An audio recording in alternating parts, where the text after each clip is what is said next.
ॐ अज्ञानतिमिरान्धस्य ज्ञानाञ्जनशलाकया चक्षुरुन्मिलितं येन तस्मै श्रीगुरवे नमः। श्रीचैतन्यमनोभीष्टं स्थापितं येन भूतले स्वयं रूपकदा मह्यं ददाति स्वपदान्तिकं। वन्देऽहं श्रीगुरो श्रीयुतपदकमलं श्रीगुरुन् वैष्णवांश्च श्रीरूपं साग्रजातं सहगण रघुनाथान्वितं तं सजीवं साद्वैतं सावधूतं परिजनसहितं कृष्णचैतन्यदेवं श्रीराधाकृष्णपादान् सहगण ललिता श्रीविशाखान्वितांश्च। हे कृष्ण करुणा सिन्धो दीनबन्धो जगत्पते गोपेश गोपिकान्त राधाकान्त नमोऽस्तु ते। तप्तकाञ्चन गौराङ्गी राधे वृन्दावनेश्वरी वृषभानुसुते देवी प्रणमामि हरिप्रिये। वाञ्छाकल्पतरुभ्यश्च कृपासिन्धुभ्य एव च पतितानां पावनेभ्यो वैष्णवेभ्यो नमो नमः। अनन्तकोटिवैष्णववृन्द की जय। नारायणं नमस्कृत्य नरं चैव नरोत्तमं देवीं सरस्वतीं व्यासं ततो जयमुदीरयेत्। शृण्वतां स्वकथा कृष्ण पुण्यश्रवणकीर्तनः हृद्यन्तस्थो यभद्राणि विद्युनोति सुहृत्सतां। नष्टप्रायेषु अभद्रेषु नित्यं भागवत सेवया भगवती उत्तमश्लोके भक्तिर्भवति नैष्ठिकी। ॐ नमो भगवते वासुदेवाय। ॐ नमो भगवते वासुदेवाय। ॐ नमो भगवते वासुदेवाय। नमः विष्णुपादाय कृष्णप्रेष्ठाय भूतले श्रीमते जयपताका स्वामिन् इति नामिने। नमो आचार्यपादाय निताय कृपाप्रदायने गौरकथाधामदाय नगरग्रामतारिणे। नमः विष्णुपादाय कृष्णप्रेष्ठाय भूतले श्रीमते भक्तिवेदान्तस्वामिन् इति नामिने। नमस्ते सारस्वते देवे गौरवाणी प्रचारिणे निर्विशेषशून्यवादी पाश्चात्यदेशतारिणे। जय श्री कृष्ण चैतन्य प्रभु नित्यानंद श्री अद्वैत गदाधर श्रीवासादि गौर भक्तवृंद।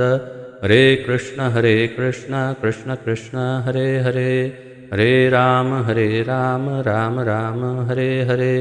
हरे कृष्ण कृष्ण कृष्ण हरे हरे हरे राम राम राम हरे हरे।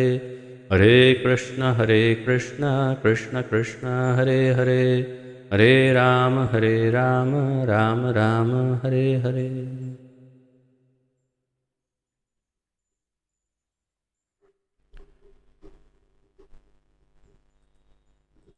बहुत बहुत स्वागत है आप सबका आज के इस अत्यंत मनोरम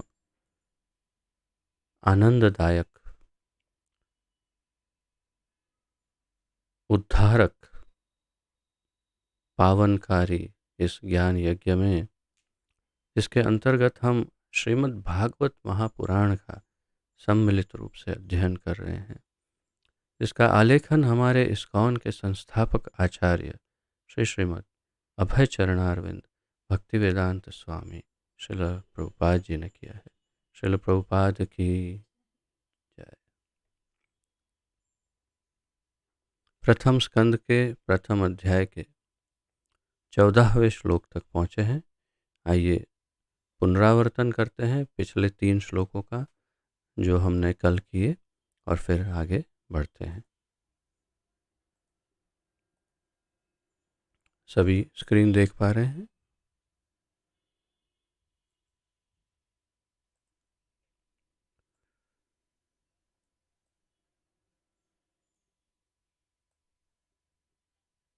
तो मुख्य रूप से हमने 11वें, 12वें और 13वें श्लोकों का अध्ययन किया। 11वें श्लोक में ऋषि नैमिषारण्य में सूत गोस्वामी को कहते हैं शास्त्रों के अनेक विभाग हैं और उन सब में अनेक नियमित कर्मों का उल्लेख है, जिनके विभिन्न प्रभागों को वर्षों तक अध्ययन करके ही सीखा जा सकता है। अतः हे साधु, कृपया आप इन समस्त शास्त्रों का सार चुनकर समस्त जीवों के कल्याण हेतु समझाइए, जिससे उस उपदेश से उनके हृदय पूरी तरह से तुष्ट हो जाएं। अर्थात ये ऋषिगण सूत गोस्वामी से संपूर्ण शास्त्रों का सार मांग रहे हैं। 12वें श्लोक में कहते हैं, हे सूत गोस्वामी, आपका कल्याण हो। आप जानते हैं कि पूर्ण पुरुषोत्तम भगवान देवकी के गर्भ से वसुदेव के पुत्र के रूप में किस प्रयोजन से प्रकट हुए। और फिर इस 12वें श्लोक से भगवान, परम भगवान, जो मूल भगवान हैं, जिनसे सब कुछ संपूर्ण सृष्टि उत्पन्न होती है, उन भगवान का वर्णन या उनके विषय में पूछताछ प्रारंभ कर रहे हैं यहाँ से। और फिर 13वें श्लोक में कहते हैं, हे सूत गोस्वामी, हम भगवान तथा उनके अवतारों के विषय में जानने के लिए उत्सुक हैं। कृपया हमें पूर्ववर्ती आचार्यों द्वारा दिए गए उपदेशों को बताइए, क्योंकि उनके वाचन, श्रवण तथा कहने सुनने दोनों से ही मनुष्य का उत्कर्ष होता है। तो इस प्रकार अब भगवान और उनके अवतारों के विषय में पूछना प्रारंभ कर रहे हैं और कह रहे हैं कि उससे ही सबका उद्धार होने वाला है। ये सब जानकारियां प्राप्त करके मनुष्य सुनकर, कहकर अपना उद्धार कर पाएगा।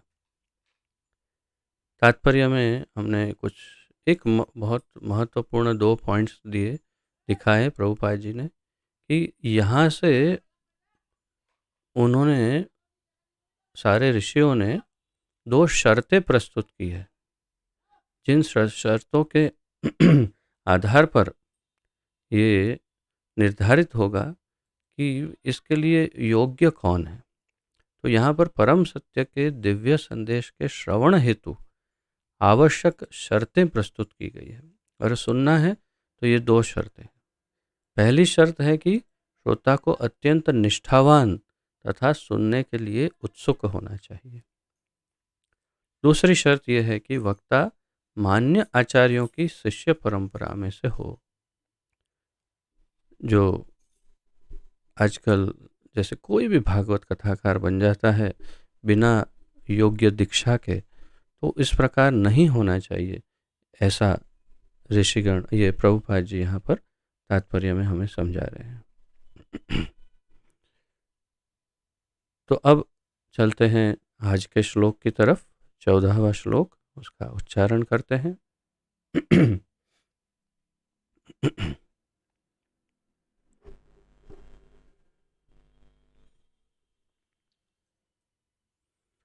आपन्नः संसृतिं घोरां यन्नाम विवशो गृह्णन् ततः सद्यो विमुच्येत यद्भिपेति स्वयं भयम्। आपन्नः संसृतिं घोरां यन्नाम विवशो गृह्णन् ततः सद्यो विमुच्येत यद्बिभेति स्वयं भयम्। आपन्नः संसृतिं घोरां यन्नाम विवशो गृह्णन् ततः सद्यो विमुच्येत यद्बिभेति स्वयं भयम्। ये कंठस्थ करने योग्य श्लोक है। विशेष रूप से जो प्रचारक हैं, उन प्रचारकों के लिए ये श्लोक कंठस्थ करने योग्य है। इसे आप मार्क कर सकते हैं, क्योंकि इसमें भगवान के नाम का, जो इस कलयुग का वास्तव में हमने भूमिका में बड़े विस्तार से ये सब देखा कि कलयुग का युग धर्म भगवान का नाम है या हरिनाम है। तो इस हरिनाम का, भगवान के नाम का महत्व इस श्लोक में बताया गया है।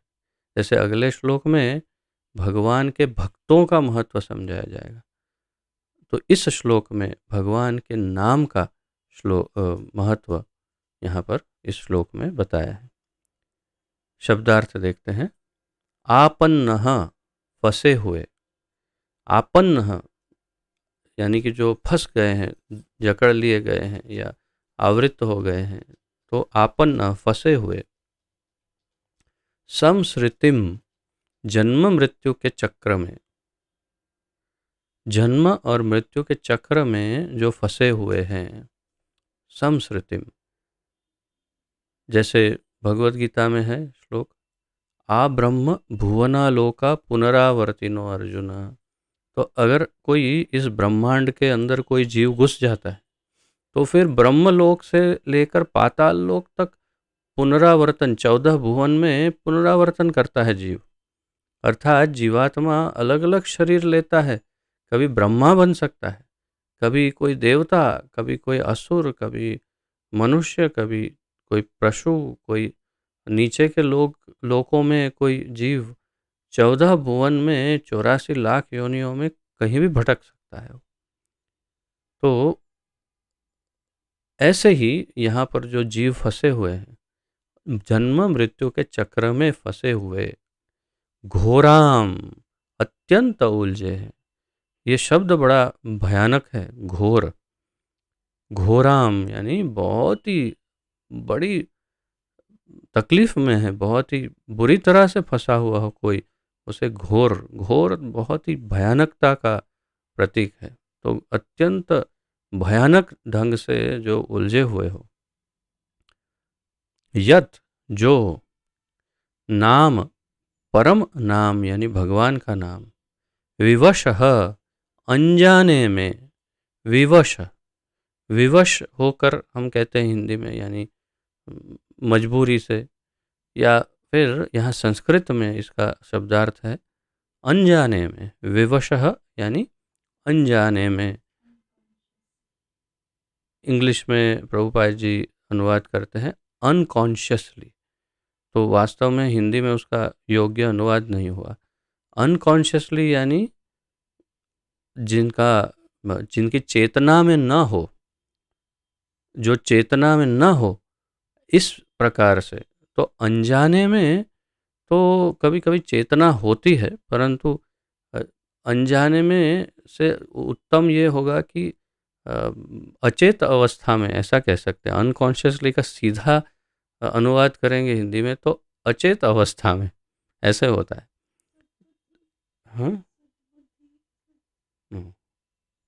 तो इस प्रकार विवश यानी जाने अनजाने में, चेतना में या अचेतन अवस्था में, इच्छा से या अनिच्छा से, क्रोध से या प्रेम से, किसी भी तरह। आगे आप श्रीमद् भागवत में जब प्रहलाद महाराज का आख्यान आएगा, तब उसमें प्रहलाद महाराज बताते हैं कि किस प्रकार से भगवान का नाम लिया जाए तो फल क्या मिलता है।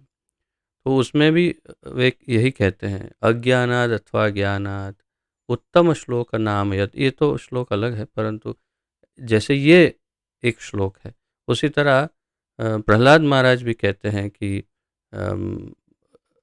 अनेक अनेक अनेक उसमें भी यही सब बताते हैं कि कोई यदि द्वेष से, कोई आनंद से, कोई मजाक करते हुए, कोई एकदम क्रोध के कारण और किसी भी तरह से यदि कोई भगवान का नाम लेता है, तो उसका क्या फल मिलता है? सबका फल एक ही मिलता है। भगवान का नाम इतना पावनकारी है कि वो किसी भी अवस्था में वो पावन करता ही है।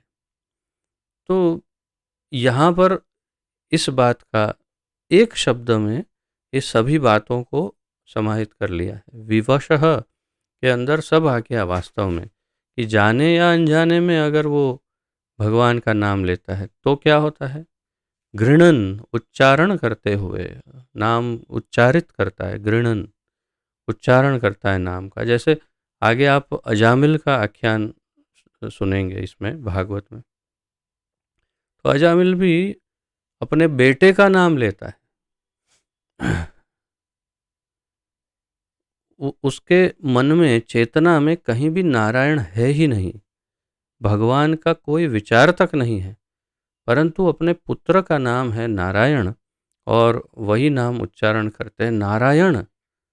और उसी समय भगवान का नाम लेने के कारण, अनजाने में भगवान का नाम लेने के कारण विष्णुदूत प्रकट हो जाते हैं और यमदूतों को वहाँ से भगा देते हैं।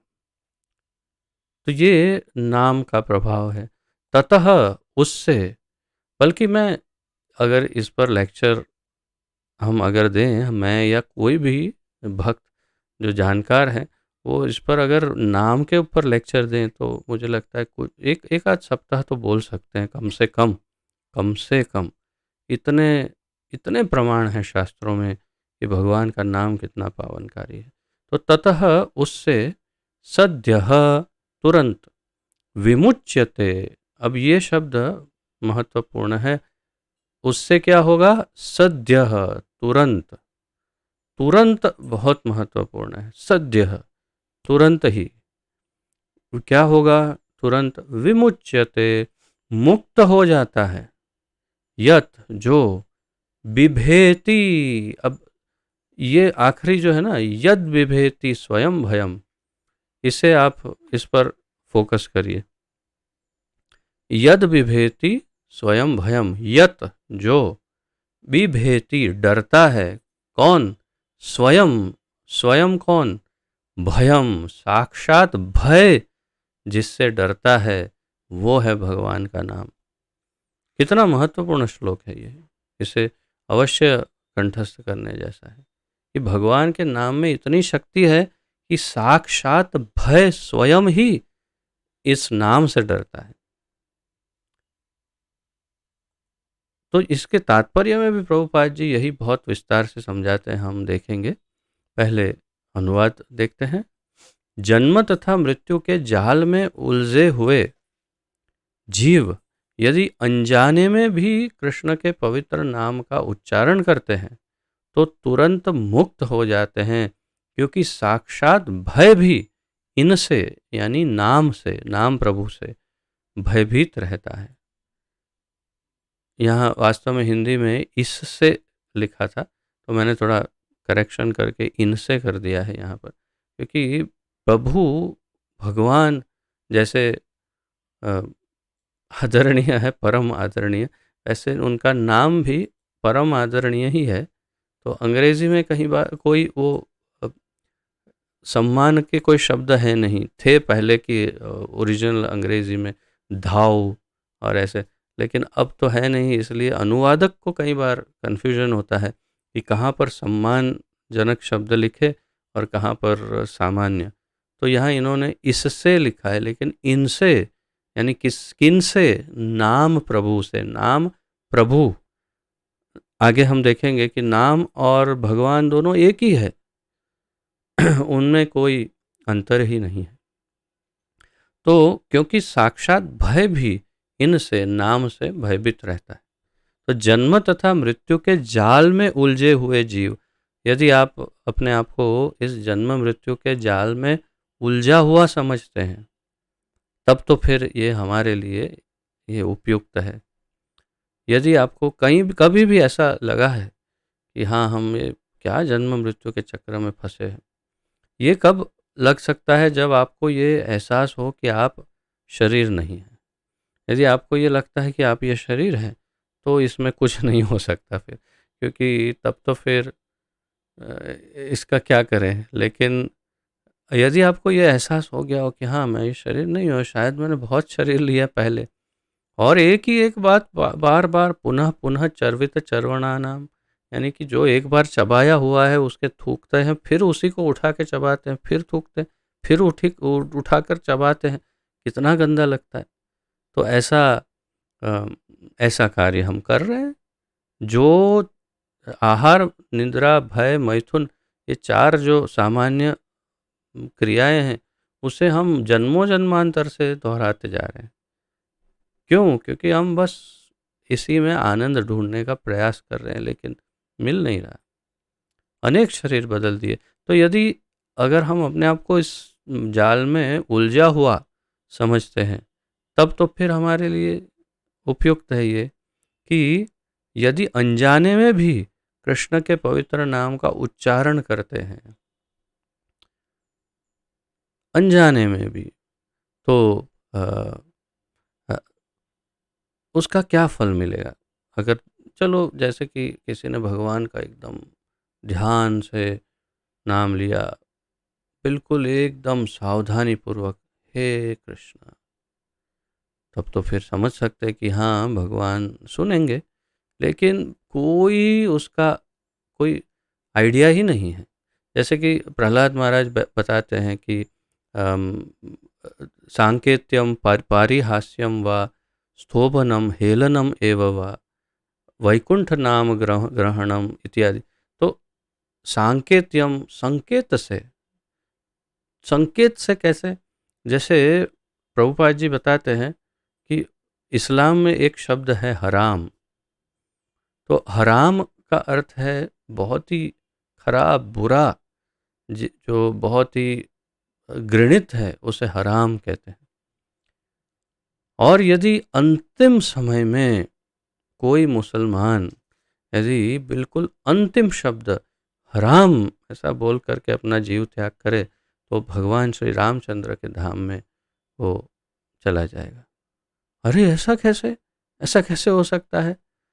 अब हे राम बोले कोई, तो तब तो ठीक है, समझ सकते हैं कि वो भगवान के राम के धाम में चला जाएगा, लेकिन हराम, तो हाँ, इसे कहते हैं सांकेत्यम, यानी संकेत है इसमें।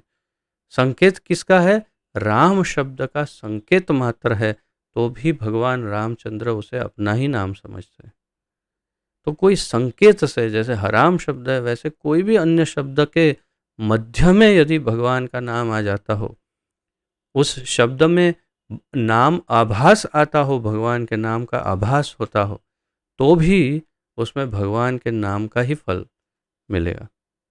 तो इस प्रकार अगर कोई अ, संकेत से, या जैसे प्रहलाद महाराज बोले सांकेत्यम पारिहास्यम व, तो कोई मजाक में, परिहास में, क्या पूरा दिन हरे कृष्ण करता रहता है।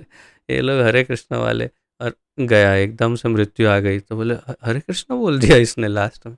अरे नहीं नहीं, मजाक किया, कोई बात नहीं, उसने हरे कृष्ण मजाक में ही सही बोल दिया और फ्लैट हो गया, तो पहुंच गया सीधा भगवान के धाम। तो मजाक करने में भी वही फल, और स्तोभनम हेलनम एवं वा, यानी किसी भी गुस्से में भी क्या पूरा दिन हरे कृष्ण करता रहता है, और फिर अगर अंत समय आ गया तो चले जाएगा धाम। तो कहने का तात्पर्य है, अंत में, अंत काले च माम एव स्मरन मुक्त्वा कलेवरम यह प्रयाति स मद भावम नास्ति याति यत्र संशय। तो इसमें कोई संशय नहीं है। भगवान भगवत गीता में कहते हैं कि अंत काल में अगर कोई मेरा स्मरण करता है, मेरा नाम लेता है, तो मेरे पास आ जाता है। तो इसी प्रकार यहाँ पर बता रहे हैं कि कोई अनजाने में भी कृष्ण का नाम उच्चारण करता है, तो क्या होता है?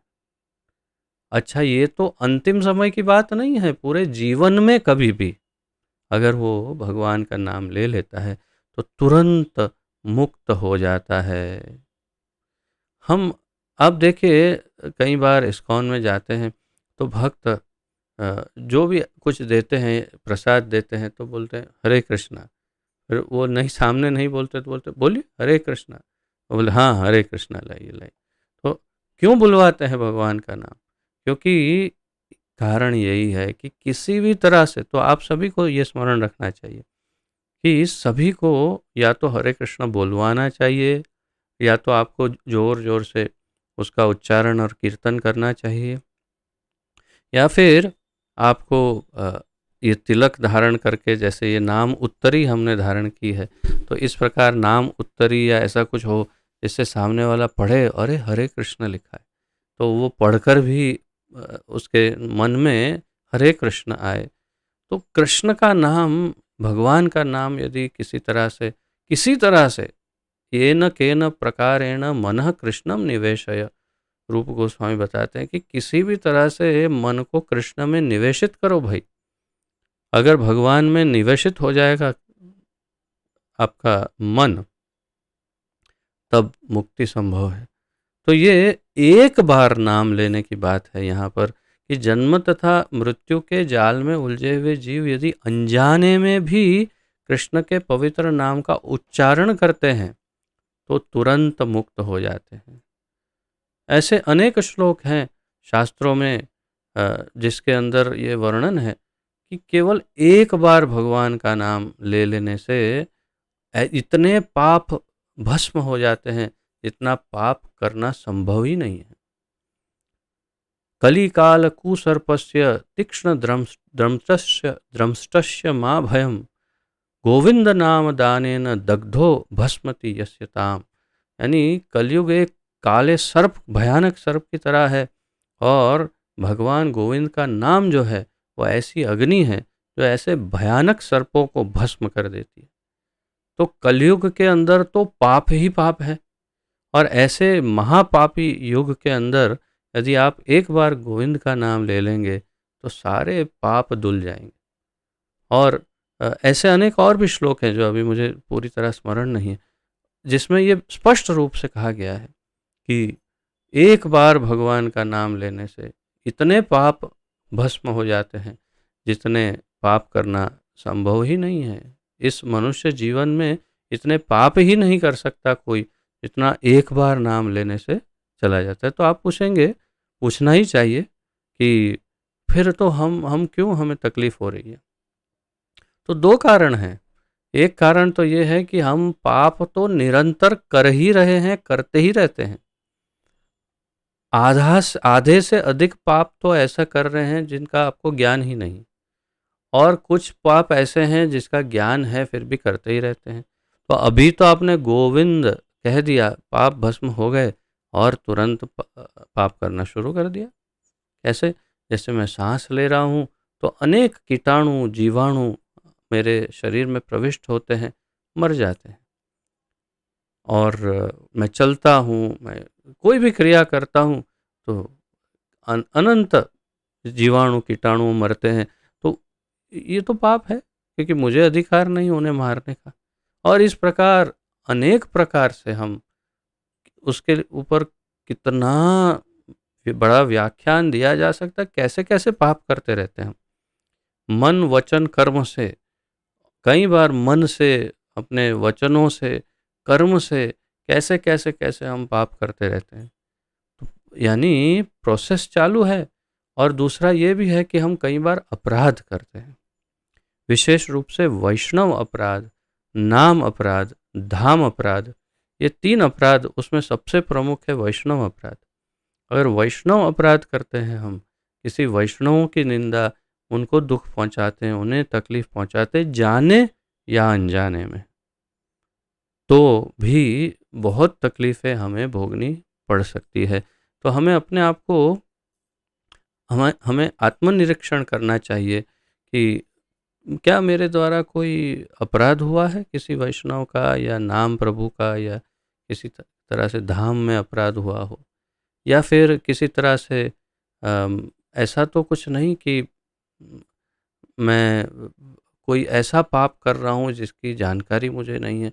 जैसे कि एक सामान्य उदाहरण देता हूँ मैं, कि कोई ऐसी वस्तु आप बाहर से मार्केट से खरीद के ले रहे हैं, उसका उपयोग कर रहे हैं, जिस वस्तु को बनाने में कहीं न कहीं कोई हिंसा हो रही हो, किसी जीवों की हत्या हो रही हो, या किसी को तकलीफ़ हो रही हो, ऐसी कोई वस्तु आप उपयोग में ले रहे हैं, जिसकी जानकारी है नहीं और शायद मिल भी नहीं सकती, तो क्या करें? इसीलिए नाम तो आपको, एक तो पहले जानकारी में जो है वो पाप बंद करने हैं। अपराध तो बिल्कुल भूलकर भी नहीं करने हैं। और प्रतिदिन सभी वैष्णवों से क्षमा याचना करनी है यदि अपराध हुए हैं तो। प्रतिदिन सुबह जैसे इस्कॉन में वांछा कल्पतरुभ्यश्च कृपा सिंधुभ्य एव च पतितानां पावनेभ्यो वैष्णवेभ्यो नमो नमः कह कर के सभी वैष्णवों के चरणों में गिर जाते हैं सुबह सुबह। वो भी आपको करना चाहिए। और ये पर्याप्त नहीं है, आपको पूरे दिन में ये ध्यान में रखना चाहिए कि किसी वैष्णव का अपराध नहीं हुआ। अगर जानकारी में है तो जा कर के उनसे क्षमा याचना करनी ही चाहिए। नहीं जानकारी में है तो फिर आप देवकीनंदन ठाकुर जी द्वारा लिखित वो वैष्णव भजन है, वृंदावनवासी जत वैष्णवेर गण सबार चरण करी इत्यादि। तो सबके चरणों में वंदन करता हूँ मैं, सबार वंदन करी समथिंग समथिंग जो भी है। तो वो जो पूरा भजन है वो एक बार गाना चाहिए, उससे सारे अनजाने में हुए वैष्णव अपराध नष्ट हो जाते हैं। ऐसा हमारे आचार्यों का मत है, उस भजन में भी लिखा हुआ है। तो ये तो कुछ आपको माध्यम बता रहे हैं कि कैसे हम अपने कष्टों को कम कर सकते हैं, क्योंकि हमें कई बार जानकारी नहीं होती कैसे पाप हो जाते हैं, कैसे अपराध होते हैं, और ये सब उसके उपाय हैं। और जानकारी में जितना है उतना कभी नहीं, जैसे कोई ऐसी उपयोग वस्तु का उपयोग ना करे जैसे लेदर, चमड़ा, चमड़े की बनी हुई किसी भी वस्तु का उपयोग कभी ना करें, यानी जानकारी से खरीदे नहीं। और अगर आ गया हो किसी तरह तो फिर उसका परित्याग कर दे, उसे छोड़ दे। जैसे कि अभी कुछ दिन पूर्व मैंने एक लेंस, मोबाइल के ऊपर लगाने वाला एक लेंस खरीदा था, ताकि मैं ठाकुर जी के अच्छे फ़ोटोज़ ले सकूं और सबको जो प्रतिदिन शेयर करता हूं वो। तो उसका जो बॉक्स है, उस बॉक्स को, बहुत ही महंगा वाला लेंस है, तो उसके ऊपर उन्होंने चमड़े से उसका नाम अंकित किया हुआ था। तो मैं बड़ा दुखी हो गया और तुरंत उसे ब्लेड से निकाल करके उसका परित्याग कर दिया। तो क्या करें जब पता ही नहीं था। आजकल जितने कैमरा आ रहे हैं अब तो पता नहीं है, लेकिन ज़्यादातर जो महंगे वाले डीएसएलआर कैमरा आते हैं उसका जो अ, अपने शरीर पर लगाने वाली जो पट्टी उसके ऊपर जो होती है, उस बेल्ट के ऊपर अधिकतर सब चमड़े से बना रहता है। तो यहाँ पर ऐसे भी वैष्णव हैं जो उस बेल्ट को काट के फेंक देते हैं और नया बेल्ट कपड़े का बनाते हैं, ताकि चमड़े का उपयोग ही नहीं करना पड़े। लेकिन क्या करें, जब खरीदते तो आता है साथ में। तो जानकारी में है उतना करो, नहीं जानकारी में है तो क्या कर सकते हैं। लेकिन जान कर के चमड़ा मत खरीदे। जैसे सिल्क है तो अपने उपयोग के लिए कभी भी सिल्क तो खरीदना चाहिए ही नहीं। बहुत ही अधिक वो जो सिल्क के कीड़े होते हैं उन्हें बहुत ही अधिक यातना दी जाती है, बहुत ही तकलीफ दी जाती है, तब जाके सिल्क बनता है। लेकिन एक और मिलता है मार्केट में, अहिंसा सिल्क। अब वो बड़ा प्रचलित नहीं है, लेकिन यदि वो मिल जाए तो उसे लेकर के आप उपयोग में ले सकते हैं। वो भी भगवान की सेवा के निमित्त, अपने शरीर पर धारण करके अच्छा दिखने के लिए नहीं, भगवान की सेवा में। शास्त्रों में लिखा है सिल्क का कपड़ा पहन करके भगवान की सेवा करने से अपवित्र नहीं होता। तो लेकिन वो ये अहिंसा सिल्क, उसका उपयोग करके आप भगवान की सेवा कर सकते हैं। तात्पर्य ऐसी बहुत सारी चीज़ें हैं जो आप अपने जीवन में आत्मनिरीक्षण करें और सभी जगह देखें। जैसे कोई भी प्रोडक्ट खरीद रहे हैं, कोई पैकेट खरीद रहे हैं, कुछ भी खरीद रहे हैं, तो एक बात का निश्चय करें। सबसे पहले तो उसकी मैन्युफैक्चरिंग डेट देख लें, कब बना है, कहीं कुछ पुराना माल तो नहीं, अपनी सेहत के लिए। फिर उसमें ये देखें कि इंग्रेडिएंट्स क्या है, उसके अंदर क्या क्या तत्व है जिससे ये बना है। कई बार फूड पैकेट लेते हैं, उसमें पता नहीं होता, उसमें प्याज और लहसुन का उपयोग करते हैं। ये जो चिप्स या ये वो कुछ कुछ नाश्ते बाहर से खरीदते हैं अगर तो उसे देख लेना चाहिए। अगर नहीं देखेंगे तो अनजाने में ही आप प्याज लहसुन का सेवन करेंगे। और ये 4 पापों जिसमें कली का निवास है कलयुग में, उन 4 पाप के जो स्तंभ हैं उसमें कली का निवास होने से कलह घर में, जीवन में कलह और तकलीफ़ें, दुख, यातनाएं आ सकती। तो बड़ा सावधान रहना चाहिए एक एक वस्तु में, जितना हो सके उतना, और भगवान का नाम लेते रहना चाहिए ताकि पाप अगर होते हैं तो वो नष्ट होते रहें, उससे मुक्त होते रहें। तो तुरंत मुक्त हो जाता है, क्योंकि साक्षात भय भी इनसे, नाम प्रभु से भयभीत रहता है। अब तात्पर्य में देखते हैं, प्रभुपाद जी उसे बहुत सुंदर ढंग से समझाएंगे। वासुदेव अथवा पूर्ण पुरुषोत्तम भगवान कृष्ण सभी के परम नियंता हैं। इस सृष्टि में कोई ऐसा नहीं है जो सर्वशक्तिमान के क्रोध से भयभीत ना हो। सबसे पहली बात तो यह है कि भगवान जो हैं वे क्रोध करना चाहते नहीं हैं कभी, उनका ये स्वभाव नहीं है क्रोध। परंतु जब कोई उनके भक्तों को यातना देता है तब वे क्रोध करते हैं। अगर उन्हें कोई बुरा भला कहता है तो उन्हें क्रोध नहीं आता है, लेकिन यदि कोई उनके भक्तों का अपराध करता है तो निश्चित रूप से वे क्रोधित हो जाते हैं।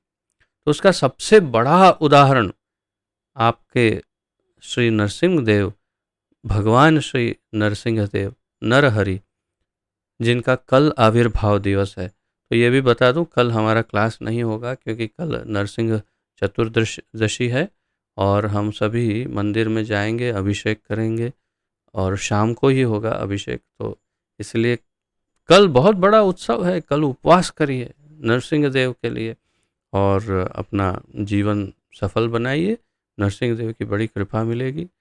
तो भगवान नरसिंह देव इतना विकराल स्वरूप लेकर के प्रकट हुए क्यों? आधे सिंह आधे नर और इतने क्रोध के मूर्तिमान स्वरूप। साक्षात माँ लक्ष्मी उनके पास नहीं गई, ब्रह्मा जी, शिव जी आदि, इंद्र आदि देवताओं की तो क्या बात करें, वो तो सब पीछे हो गए। इसी श्रीमद् भागवत में नरसिंह देव का यानी प्रहलाद महाराज का जब वर्णन होगा उसमें ये सब वर्णन है कि सारे देवता पीछे हो गए, लक्ष्मी जी को आगे किया। लक्ष्मी जी ने कहा मेरे हस्बैंड ऐसे कभी मैंने नहीं देखे, ये उनका स्वरूप पता नहीं है कौन सा रूप है, मैंने उनको कभी ऐसे नहीं देखा बाबा, मैं नहीं जाती उनके पास। तो अरे कोई जाएगा कौन फिर ब्रह्मा जी प्रहलाद महाराज को कहते हैं कि देखो भाई, तुम्हारी वजह से ये स्वरूप में आए हैं, वास्तव में तो बहुत शांत चतुर्भुज नारायण है, एकदम शांत, लेकिन ये क्या स्वरूप धारण किया है, अब तुम ही हिम्मत करो, आगे जाओ। प्रहलाद महाराज को कोई डर नहीं, बड़े प्रेम से आगे जा कर के एकदम प्रेम से स्तुति करते हैं और नरसिंह देव शांत हो जाते हैं। तात्पर्य यह है कि इतना भयानक स्वरूप किसके लिए लिया उन्होंने? प्रहलाद के कारण, क्योंकि प्रहलाद पर बड़ी भयानक यातनाएं ये क्रूर हिरण्यकशिपु कर रहा था। हिरण्यकशिपु भले राक्षस था, क्रूर था, लोगों को तकलीफें दे ही रहा था, तो उसको सजा तो मिलनी थी, लेकिन जब उसने अपने भक्त पुत्र पर क्या कहते हैं उसको, अतुलनीय अद्वितीय प्रकार की बिल्कुल भयानक से भयानक यातनाएं देना प्रारंभ किया, तब नरसिंह देव से नहीं रहा गया, यानी भगवान नारायण से, और वे प्रकट हो गए और हिरण्यकशिपु को समाप्त कर दिया।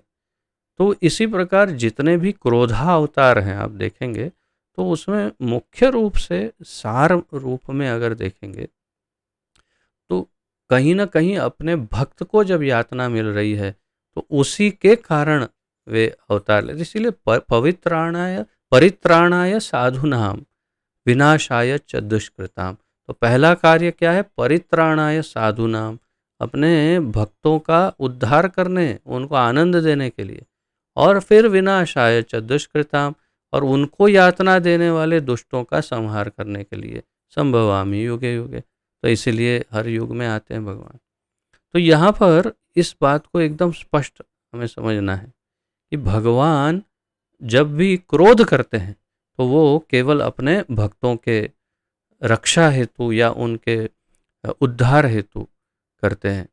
तो ये अब कोई भगवान की बात करें तो उनके अंदर के वो क्रोध को देखा तो है सबने, समझा है, सुना है कि बहुत ही क्रोध जब करते हैं तब कोई सामने नहीं जा सकता।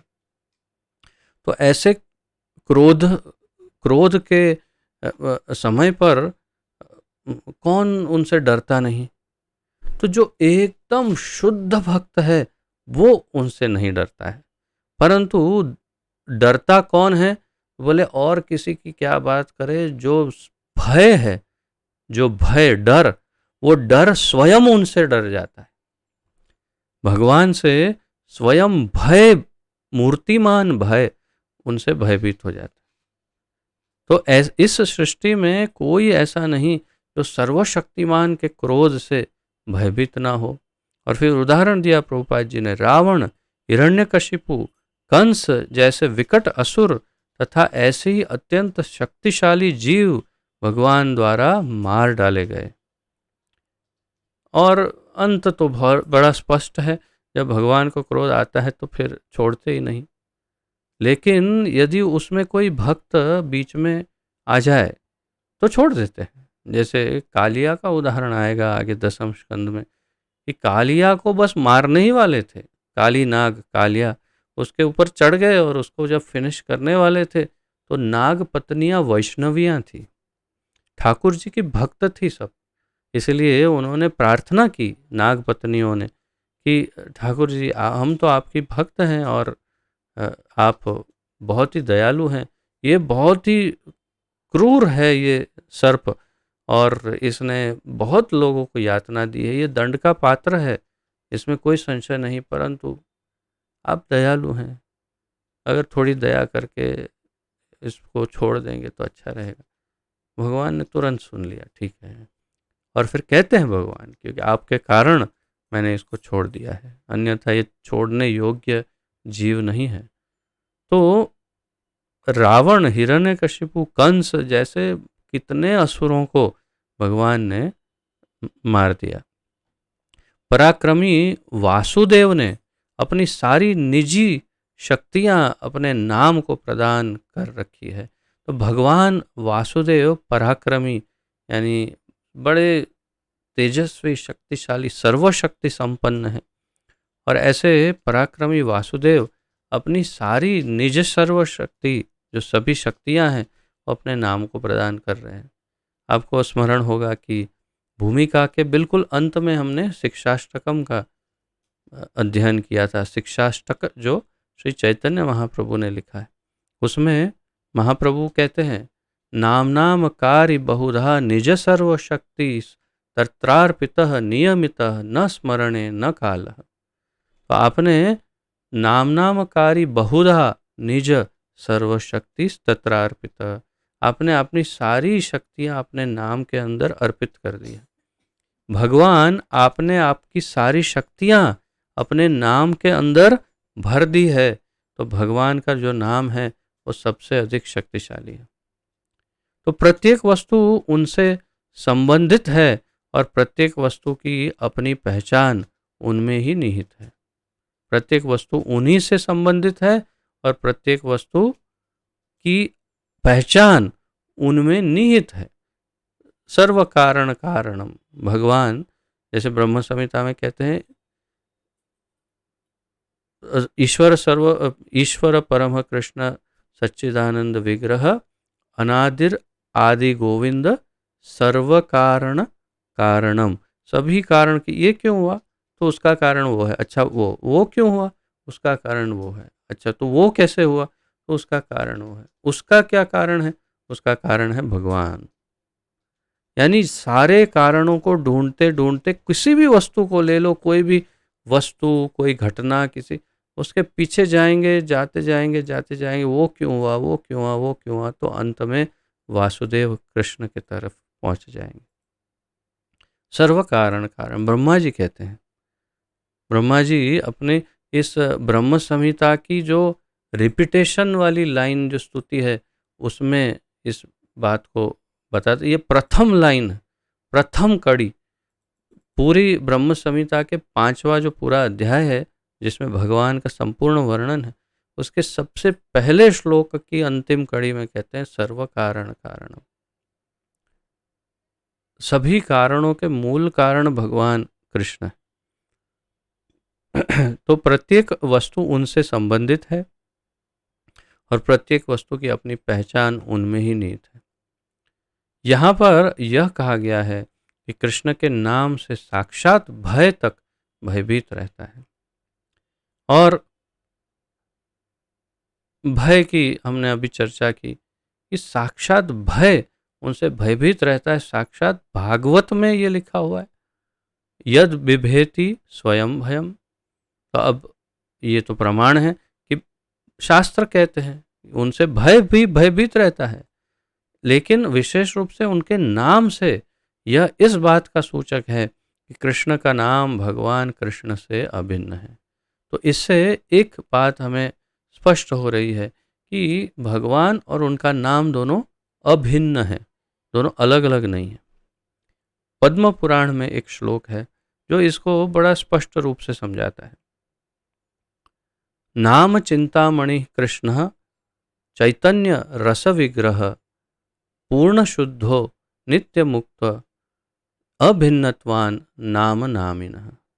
नाम चिंतामणि कृष्ण, ये जो श्लोक है ये चैतन्य चरितामृत की मध्य लीला में 17वें अध्याय के 133वें श्लोक में भी है। अगर आप चैतन्य चरितामृत देखेंगे तो मध्य लीला में 17वें अध्याय के 133वें श्लोक में भी है और पद्म पुराण में भी है यही श्लोक। नाम चिंतामणि कृष्ण, नाम चिंतामणि, चिंतामणि की तरह नाम है भगवान का। किसका? कृष्ण। भगवान कृष्ण का नाम चिंतामणि की तरह है। चिंतामणि क्या होता है? ऐसा पत्थर जो किसी को भी छू ले, किसी भी वस्तु को अगर वो चिंतामणि छू लेते तो सोने का हो जाता है, स्वर्ण का। आप सोचिए, अगर आप, कुछ लोग ऐसे भी सोच सकते हैं कि बस एक चिंतामणि मिल जाए और क्या चाहिए, सारी चिंता दूर। क्यों? सोना ही सोना। तो जिसे भी छू लेगा वो सोना बन जाएगा। हो सकता है आपके किसी परिजन को छू लेगा तो वो सोने के बन जाएंगे, खाना पीना सोने का बन जाए, सब कुछ। तो वो चिंता बढ़ा भी सकता है, इसलिए ऐसा मत सोचिए। जैसे कि समयंतक मणि जो भगवान के समय में सत्राजीत के पास था, आगे इसमें कथा आएगी भागवत में, तो वो भी कितने टन सोना प्रतिदिन प्रकट करता था, लेकिन उससे बहुत बड़ी चिंता हो गई थी, इसलिए भगवान ने उनसे छीन लिया मणि की आप इसे हमारे कोषाध्यक्ष को दे दीजिए या हमारे गवर्नमेंट के ट्रेजरी में डाल दीजिए, क्योंकि इससे तो बड़ा खतरा रहेगा। इतना सारा स्वर्ण प्रतिदिन उत्पन्न करता है तो आपके ऊपर खतरा है, हमारे राज्य पर खतरा है। कहने का मतलब है कि चिंतामणि आम तौर पर चिंता बढ़ा सकता है, लेकिन ये तो अलग प्रकार का चिंतामणि है। नाम चिंतामणि क्या करता है? ये जिसे भी छूता है उसे संपूर्ण रूप से पावन कर देता है, सभी प्रकार के पाप धो देता है, उसे भगवान के धाम में जाने का अधिकारी बना देता है। ये ऐसा चिंतामणि है नाम चिंतामणि। तो नाम चिंतामणि कृष्ण चैतन्य रस विग्रह, चैतन्य संपूर्ण चेतना से युक्त है और रस विग्रह भगवान की अलग अलग मधुर लीला के रसों से भरपूर होता है। नाम नाम कभी रूखा नहीं होता। आप किसी और सामान्य नाम को ले लो, जैसे प्रभुपाद जी अब हमेशा बताते थे कि आप हरे कृष्ण महामंत्र को आप कितनी भी बार रिपीट करिए, आपको बोरियत कोई ऐसा नहीं लगेगा ये क्या है, ये अभी तो कंटाला आ रहा है, ये क्या हो रहा है, ये एक ही नाम बार बार ले रहे हैं, बोरियत लग रही है, बहुत ही बेकार है ये। ऐसा कभी नहीं होता है। 50 वर्ष 100 वर्ष तक कोई नाम लेता है, लेकिन उसे कभी भी उसमें ऐसा नहीं लगता है। जैसे हम प्रभुपाद जी के मधुर आवाज़ में हरे कृष्ण महामंत्र का ऑडियो या उनका कीर्तन सुनते हैं, तो वो चैंटिंग मशीन जो आजकल आता है, मैं पिछले 17 वर्षों से लगातार 24 घंटा हमारे घर में चालू रखता हूँ। केवल बस ये क्लास के समय उसे बंद रखते हैं ताकि माइक्रोफ़ोन में डिस्टर्बेंस ना हो। तो ये नाम प्रभु 17 वर्षों से तो मैं सुन रहा हूँ प्रभुपाद जी की आवाज़ में, और दिन-रात, रात्रि में भी चलता रहता है, चाहे मैं सुनूँ अपनी सभान अवस्था में या नहीं, परंतु चलता है। 17 वर्षों से नियमित रूप से सुन रहा हूँ, लेकिन बोर नहीं हुआ कभी कि चलो आज बंद करते हैं, आज नहीं। लेकिन आप कोई गाना सुनते हैं फ़िल्म का, जैसे वो एक बीच में कुछ हमारे समय में जब मैं नवयुवक था, तो उस समय वो कबूतर जा जा जा एक गाना था, तो बहुत लोगों ने 1 वर्षों तक सुना, सारे कबूतर चले गए लेकिन फिर वो गाना भी चला गया, वो भी उड़ गया, क्योंकि कहने का तात्पर्य ये है कि कितना सुन पाएँगे? क्या ऐसा है कि वो आज भी वो इतने ही रस से सब लोग सुनते हैं? नहीं, उसमें रस नहीं है। प्रभुपाद जी कहते थे कोई भगवान का नाम लेता है, उसके बदले कोको कोला का नाम ले। Coca Cola, Coca Cola, Coca Cola, Coca Cola, Coca तो आधे घंटे में तो फेंक देगा उस नाम को, और फिर दोबारा कोई बोलेगा कोको कोला तो एकदम चिढ़ जाएगा। लेकिन हरे कृष्ण कृष्ण कृष्ण हरे हरे, हरे राम राम राम हरे हरे, इतने ही प्रेम से, बल्कि प्रेम बढ़ता जाएगा, स्वाद बढ़ता जाएगा, आकर्षण बढ़ता जाएगा उसके प्रति, निष्ठा बढ़ जाएगी और जीवन शांत हो जाएगा। क्यों? रस विग्रह, भगवान का नाम संपूर्ण रस से भरपूर है, बहुत ही मीठा है, जिसकी हम कल्पना नहीं कर सकते।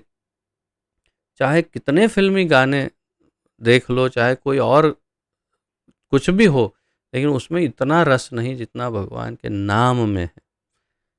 तो ये नाम चिंतामणि कृष्ण चैतन्य रस विग्रह पूर्ण शुद्धो नित्य मुक्तो, पूर्ण शुद्ध नित्य मुक्त, यानी नित्य मुक्त है, पूर्ण शुद्ध है। पूर्ण शुद्ध है अर्थात उसकी शुद्धि की क्या बात करें, उसे कभी मलिन किया ही नहीं जा सकता। नाम को कभी खराब किया ही नहीं जा सकता, अशुद्ध किया ही नहीं जा सकता।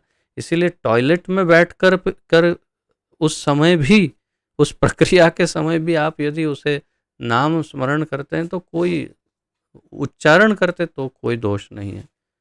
वो सब कुछ पावन कर देता है, वो स्वयं कभी अशुद्ध नहीं होता है, पूर्ण शुद्ध और नित्य मुक्त।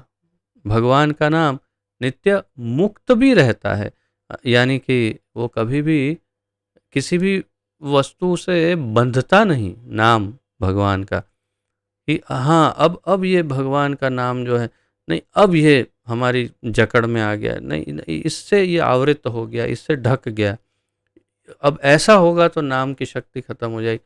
ऐसा कुछ भी नहीं, नाम संपूर्ण स्वतंत्र है, जैसे भगवान है स्वराट, संपूर्ण स्वतंत्र। इसलिए नित्य मुक्त, वो भगवान का नाम नित्य मुक्त है, और बल्कि जो नाम लेता है उसे भी मुक्त कर देता है। तो नित्य मुक्तो अभिन्नत्वान नाम नामिनो हो। तो अभिन्नत्वान, जिस अभिन्न, अभिन्न यानी भिन्न यानी अलग, भिन्न यानी अलग, अभिन्न यानी जो अलग ना हो। कौन? नाम नामी, नाम और नामी दोनों अलग नहीं। जैसे कि हम इस भौतिक संसार में जल शब्द का उपयोग करते हैं, प्रभुपाद जी बताते हैं कि जल, वाटर, तो हम जब पानी, जल या वाटर ऐसा बोलते हैं, तो ये शब्द बोलने से मुख में पानी नहीं आता। पानी में और पानी नाम में भिन्नता है, बिल्कुल कोई संबंध नहीं है, बल्कि आप उसका कोई नया नाम भी दे सकते हो, कुछ और बुलाओ, तो कोई फर्क नहीं पड़ेगा। पानी उससे उत्पन्न होने वाला नहीं है। पानी पानी रहेगा और उसका नाम अलग रहे। ऐसे ही संपूर्ण भौतिक संसार के सारे नामी और नाम दोनों अलग ही होते हैं, परंतु आध्यात्मिक जगत में भगवान और उनका नाम, ये दोनों अलग नहीं होते। अभिन्नत्वान नाम नामिनो, यानी कृष्ण नाम और स्वयं कृष्ण में कोई अंतर नहीं होता। यानी कि अब जब कृष्ण बोलते हैं अपनी जिह्वा से, तो आपकी जिह्वा पर कृष्ण स्वयं नृत्य कर रहे हैं, ऐसा प्रभुपाद जी बताते हैं। यानी कि जब आप कृष्ण नाम लेते हैं तब आप कृष्ण का संग कर रहे होते हैं। यानी नाम और नामी में अंतर नहीं है। कहाँ पर? इस भौतिक संसार, इस आध्यात्मिक संसार में। भौतिक संसार में इससे अलग है, हर एक वस्तु नाम से अलग है, यही हमारा अनुभव है। लेकिन ये श्रद्धा हमें रखनी पड़ेगी कि भगवान और उनके नाम में कोई भेद नहीं है, और उस श्रद्धा से हमारी आध्यात्मिक उन्नति और सरल हो जाएगी। लेकिन यदि श्रद्धा नहीं रखते हैं और नाम लेते हैं तो क्या होगा? जैसे अग्नि का होता है, यानी कि अग्नि में, अग्नि प्रज्वलित है, उसके अंदर यदि कोई हाथ डाले तो अग्नि उसे जला देती है। यदि कोई छोटा बच्चा, 1 वर्ष का बच्चा उसमें हाथ डाले तो अग्निदेव बोले, अरे रुक रुक रुक जा, नहीं नहीं, तू छोटा बच्चा है, तेरी मम्मी किधर है, जा मम्मी के पास जा बेटा। कोई भेद नहीं, जो कुछ भी डालो अग्नि में भस्म हो जाता है, उसके लिए कोई भेद नहीं है। वैसे ही नाम प्रभु के लिए कोई भेद नहीं कि इसने श्रद्धा से मेरा नाम लिया है या यानी मुझे पुकारा है, मेरा संग किया है श्रद्धा से, अश्रद्धा से, क्रोध से, मजाक में या किसी संकेत से कैसे भी मेरा नाम, मुझे पुकारा, मेरा संग किया, तो मुझे तो उसका उद्धार करना ही है। ये नाम प्रभु का स्वभाव है। इसलिए अभिन्नत्वान नाम नामिनो, और कृष्ण और उनका नाम दोनों अलग नहीं है। अतः that's what I said, 17.130। अतः कृष्ण का नाम स्वयं कृष्ण के ही समान शक्तिमान है। इसीलिए कृष्ण और उनका नाम दोनों की शक्ति एक समान है। कुछ ही दिन पूर्व मैंने आपको वो राम जी वाली कथा सुनाई थी कि राम जी ने स्वयं जब पत्थर डाला, ऐसे ही पत्थर डाल दिया समुद्र में, तो नहीं तैरा, डूब गया। और ये तो एक कथा है वास्तव में। तो हनुमान जी ने कहा कि नहीं, आप उस पर राम लिखिए। तो जब राम का नाम लिखा तो तैर गया। तो फिर कहा कि राम से बड़ा राम का नाम। तो कुछ ऐसे भी प्रमाण हैं कि जिसमें भगवान के नाम ने भगवान से अधिक बल दिखाया हो। लेकिन अगर हम जैसे शुद्ध आचार्यों के मार्गदर्शन में यदि स्टडी करें तो प्रभुपाद जी कह रहे हैं, अतः कृष्ण का नाम स्वयं कृष्ण के ही समान शक्तिमान है। यानी कि कृष्ण और नाम दोनों एक ही है, उसमें अंतर नहीं है। उनमें तनिक भी अंतर नहीं है। बिल्कुल स्पष्ट कर दिया कि भगवान में और नाम में अंतर नहीं है। अतः बड़े से बड़े संकट की स्थिति में भी भगवान श्री कृष्ण के पवित्र नाम का लाभ उठाया जा सकता है। बड़े से बड़ा संकट हो, विपत्ति हो, परेशानी हो, कष्ट हो, तकलीफ हो, दुख हो, यातनाएं हो, उसमें भगवान का ही नाम लेना चाहिए। भगवान का नाम बुढ़ापे में रिटायर होके जब सारे अंग बंद पड़ जाए काम करने, उस समय कोई आपको बुलाए नहीं, आपका कोई काम ना हो, उस समय लेने के लिए नहीं है भगवान का नाम। तब माला में हाथ डाल के ऐसे मुख में से आवाज़ भी नहीं निकल रही है, दांत गिर गए हैं, ऐसी आवाज़ में है भगवान का नाम लेना, क्या उससे क्या होगा? प्रहलाद महाराज बताएंगे, आप जब प्रहलाद महाराज को आख्यान सुनेंगे तो उसमें वे अपने स्कूल के मित्रों को, राक्षस मित्रों को बता रहे हैं, कौमारम आचरित प्राज्ञो, यानी कौमार अवस्था में 5 वर्ष की अवस्था के बाद जो कौमार अवस्था प्रारंभ हो जाती है, उस अवस्था से ही, यानी जैसे ही थोड़ी सी चेतना आ जाए और तुरंत भगवान का भजन, उनका नाम लेना प्रारंभ कर देना चाहिए। यानी भक्ति योग तभी से प्रारंभ करना चाहिए, कौमार अवस्था से। तभी तो अंग चल रहे हैं, तभी तो भक्ति कर सकते हैं। जब बूढ़े हो जाएंगे तब क्या करेंगे? जो पहले किया होगा वही काम लगेगा तब। तो किसी भी बड़े से बड़े, अतः बड़े से बड़े संकट की स्थिति में भी भगवान श्री कृष्ण के पवित्र नाम का लाभ उठाया जा सकता है, उठाना चाहिए। कृष्ण के दिव्य नाम को चाहे अनजाने में या बाध्य होकर उच्चारित करने पर जन्म तथा मृत्यु की झंझट से उबरा जा सकता है। बाध्य होकर, जैसे मैं कह रहा था कि इस श्लोक में जो संस्कृत शब्द है, उस शब्द का हिंदी में अर्थ ये होता है विवशः। विवशः यानी हिंदी में उसका अर्थ इस प्रकार होता है कि जो विवश होकर, बाध्य होकर, मजबूर होकर भी अगर कोई भगवान का, या अनजाने में, जाने अनजाने में, जैसे हमने चर्चा की, बिल्कुल किसी भी मानसिक अवस्था में, किसी भी दशा में वो यदि हरे कृष्ण या भगवान का नाम, जो शुद्ध उनका नाम है, वो नाम ले ले, तो उसका कोई भी संकट हो, कोई भी परेशानी हो, कष्ट हो, वो दूर हो सकता है।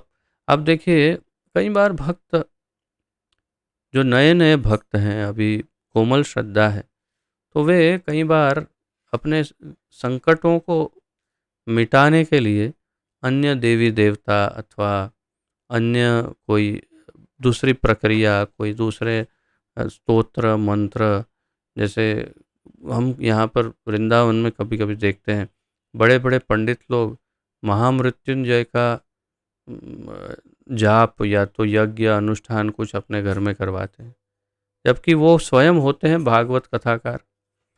भागवत कथाकार होते हुए भी उन्हें ये ज्ञान नहीं होता कि भगवान श्री कृष्ण के नाम में इतनी शक्ति है कि जिसमें कोई अन्य अनुष्ठान, ये इस प्रकार के, इसकी आवश्यकता नहीं है। उसका उपयोग कैसे करना है नाम का, वो जानकारी होनी चाहिए और संपूर्ण श्रद्धा होनी चाहिए। जैसे दसम स्कंद में आप पढ़ेंगे, जब भी असुर आते हैं तब भगवान और उनके ग्वाल बाल मित्र सब साथ में होते हैं, गोपियां होती है, जो भी होते, गांववासी, ब्रजवासी, जैसे ही असुर आता है सभी जोर से चिल्लाते हैं, कृष्णा कृष्णा कृष्णा, हमें बचाओ। बस एक ही नाम आता है उन्हें और कृष्ण आ जाते हैं। उनको कोई दूसरे देवी देवता ये वो कोई याद नहीं आते, वे सिर्फ कृष्ण को जानते हैं, कृष्ण को पुकारते हैं, कृष्ण आकर के उन्हें उबारते हैं। तो यहाँ पर यही कह रहे हैं, कृष्ण के दिव्य नाम को चाहे अनजाने में या बाध्य होकर उच्चारित करने पर जन्म तथा मृत्यु की झंझट से उबरा जा सकता है। इससे हम निकल सकते हैं, भगवान के नाम का प्रयोग करके हम जन्म मृत्यु के चक्र से मुक्त अवश्य हो सकते हैं। इसके उपलक्ष्य में श्री चैतन्य महाप्रभु ने अनेक श्लोक दिए हैं। अगर चैतन्य चरितामृत का अध्ययन करें तो इतने सारे श्लोक चैतन्य महाप्रभु ने स्वयं भगवान के नाम में जो शक्तियां हैं, भगवान के नाम का जो महत्व है, या हरिनाम संकीर्तन का जो महत्व है कलयुग में, वो समझाने के लिए महाप्रभु ने अनेक श्लोकावलियां प्रस्तुत की है। अनेक शास्त्रों से, वेदों से, पुराणों से, उपनिषदों से, अनेक शास्त्रों से उन्होंने श्लोक प्रस्तुत किए हैं। हमने भी उसमें से एक सार लेकर के केवल एक पेज में आगे पीछे प्रिंट हो या तो 2 पेज का ही है, उतनी एक मंत्रों की नामावली या श्लोकावली हमने संग्रहित की है। जो हमारे पुराने ग्रुप के भक्त हैं वो सब इससे परिचित है कि कभी कोई भी नाम के विषय में कुछ किसी को समझाना हो तो उतने श्लोक बताएंगे तो भी पर्याप्त हो जाएगा कि भगवान के नाम में कितनी शक्ति है। अन्यथा महाप्रभु ने दिए हुए उन श्लोकों को अगर हम देखें तो एक छोटी बुकलेट बन सकती है। उतने सारे बनी ही है, कई लोगों ने उस पर पुस्तक भी लिखी है कि जिसमें इतने सारे श्लोक दिए हैं महाप्रभु ने कि भगवान के नाम में इतनी शक्ति है। तो इसके लिए एक लेक्चर तो पर्याप्त नहीं है, इतना निश्चित है। इतना सारा ज्ञान शास्त्रों में है। बस क्यों है ये सारा ज्ञान, क्यों इतने श्लोक हैं या क्यों इतने श्लोक आपको बताने पढ़ सकते हैं या हम पढ़, ताकि हमारी श्रद्धा एकदम प्रबल हो जाए कि नहीं, भगवान के नाम में पूर्ण श्रद्धा हो जाए। जैसे गांधी जी के विषय में सुनते हैं कि वे बचपन में बहुत अंधेरे से डरते थे, तो उनकी दादी माँ ने उन्हें बताया कि तुम राम का नाम लो, डर भाग जाएगा और सारा तुम्हारा संकट दूर हो जाएगा। तो उन्हें उस बाल्यकाल में इतनी श्रद्धा हो गई राम नाम में, और वे आत्मकथा में लिखते हैं, ऐसा मैंने सुना है, पढ़ा नहीं है लेकिन सुना है कि राम का नाम लेना उन्होंने प्रारंभ किया और उनका डर भाग गया। उनको फिर अंधेरे में अकेले में डर नहीं लगता था। तो भगवान के नाम का जो बल है वो तो हम इस अभी के भौतिक संसार में भी देख सकते हैं। भगवान के नाम में इतना बल है कि पूछिए मत। उससे कई चमत्कार भी हुए हैं, होते रहते हैं और होते रहेंगे ही। जिन्होंने भी भगवान का नाम ले लिया उनके साथ बड़े बड़े चमत्कार हुए, उसमें कोई संशय नहीं है। एकदम से मेरे स्मरण में एक घटना याद आ रही है। कई वर्ष पूर्व जब मैं अहमदाबाद में था तो कुछ भक्तों के, यानी एक भक्त जोड़े की शादी हुई थी नई नई, और फिर वे कार से कहीं से रिटर्न हो रहे थे और हाईवे पर थे, बहुत अधिक स्पीड में थी गाड़ी। सभी कार में सभी भक्त बैठे थे। उस समय अचानक ही गाय का एक बछड़ा सामने आ गया और इनका जो ड्राइवर थे उनका बैलेंस चला गया और गाड़ी एकदम से पलटने लग गई। जब पलटने लग गई तो स्वाभाविक रूप से जितने भी अंदर बैठे थे सभी के मुख से एकदम से एक ही सुर में निकला, जय नरसिंह देव, जय नरसिंह देव। भगवान नरसिंह देव का नाम लेने लग गए सब। और घटना ऐसी हुई कि वो गाड़ी इतनी तेज थी तो 2 3 4 बार पलटी मार करके बिल्कुल रोड की दूसरी साइड पर कॉर्नर में जाके, मैं स्वयं गया था वहाँ उस घटना स्थल पर, पूरी उल्टी गिरी हुई थी गाड़ी। कोई जान हानि नहीं हुई। सभी को छोटी छोटी खरोच या थोड़ी माइनर हेयर क्रैक जैसे कहते हैं, ऐसा 2 3 भक्तों को हुआ। कुछ भक्त तो बिल्कुल स्वस्थ अंदर से बाहर निकल गए। ऐसी घटना थी कि जिसमें जीवन बचना ही संभव नहीं था, ऐसा समझिए। लेकिन भगवान का जैसे ही नाम लिया, भगवान ने सभी की रक्षा कर ली। और ये भी आश्चर्य है कि देखिए, भक्ति जो करते हैं उनको विकट परिस्थिति में स्वाभाविक रूप से भगवान याद आ जाते हैं। और यही होना चाहिए कि अंत में एकदम से भगवान याद आ जाए और बस आपका वहाँ जाना निश्चित है अंत काल में। तो तात्पर्य यह है कि भगवान का नाम जो है हर परिस्थिति में रक्षा करता है। बस हमें केवल उसकी आदत डालनी होगी। बार बार नाम प्रभु का स्मरण, जप, कीर्तन आदि करते रहना होगा, तभी हम इस प्रकार कोई दुर्घटना के समय भगवान को याद कर सकते हैं। एक और अंतिम रहस्य की बात जो मेरे अनुभव से बता रहा हूँ, जो भक्तों से भी सुना है और मेरा अपना निजी अनुभव भी है, वो बता रहा हूँ कि वास्तव में जो अगले श्लोक का यही सार है वास्तव में, कि भगवान के नाम और भगवान से भी अधिक बलवान उनके भक्त का आश्रय है। यदि उनके भक्त का, शुद्ध भक्त का आश्रय लेते हैं तो वो भगवान के नाम से भी अधिक बलवान है। और अगले श्लोक में उसी का निरूपण किया गया है कि भगवान का भक्त इतना शक्तिशाली है कि वो तो आपकी निश्चित रूप से रक्षा कर सकते हैं। और कई भक्तों का अनुभव है कि मेरा भी अनुभव है कि प्रभुपाद जी का आश्रय भगवान के आश्रय से भी अधिक बलवान, बहुत ही बलवान है। अब मैं थोड़ा दुविधा में हूँ कि ऐसी घटना इस ओपन प्लेटफॉर्म पर बताई जाए या नहीं, परंतु एक समय की बात है, अब बता ही देता हूँ कि एक समय की बात है कि रात्रि काल में मैं शयन कर रहा था और मुझे जहाँ तक अनुभव है, कोई प्रेतात्मा का अचानक आक्रमण हुआ हो, ऐसा अनुभव मुझे हुआ। और ऐसा हो सकता है कहीं कभी किसी ऐसे स्थान पर आप शयन कर रहे हों और वहाँ कोई ऐसी अशुद्ध चेतना कोई हो, तो किसी प्रकार उस दिन मेरे ऊपर सीधा उस प्रेतात्मा का आक्रमण हुआ और मैं समझ गया कि यानी नींद में ही मैं इस बात को समझ रहा था कि अब मेरे जीवन की समाप्ति हो जाएगी, क्योंकि उस प्रेतात्मा ने मेरे कंठ को पकड़ लिया है और बिल्कुल एकदम ज़बरदस्त उसे प्रेस कर रहा है। अच्छा, तो मेरे मुख से स्वाभाविक रूप से कृष्ण का और सभी का नाम निकलने लगा।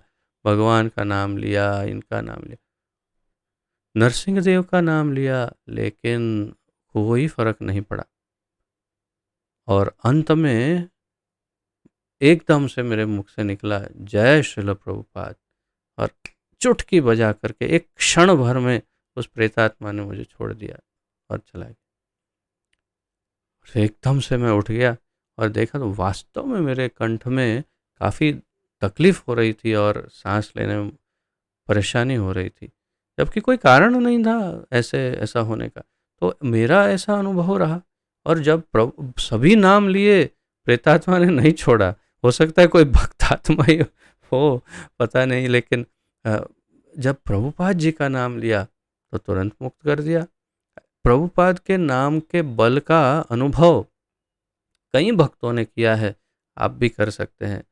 श्रील प्रभुपाद जी का आश्रय लेंगे तब तो भगवान को सब काम छोड़ करके तुरंत आना पड़ेगा, क्योंकि उनके परम शुद्ध भक्त हैं। तो इसी के साथ ही आज यहाँ पर विराम लेते हैं। मैं जानता हूँ कि आप लोगों के पास अनेक प्रश्न या अनेक चर्चा के योग्य विषय अवश्य होंगे, तो आप सभी का मैं स्वागत करता हूँ। जो भी आप कहना चाहते हैं या शेयर करना चाहते हैं, आप अपना हैंड रेज़ कर सकते हैं और हम सभी उसका आनंद लेंगे। आपके अनुभव बता सकते हैं, आपके मंतव्य या आपके प्रश्न जो भी है वो प्रस्तुत कर सकते हैं।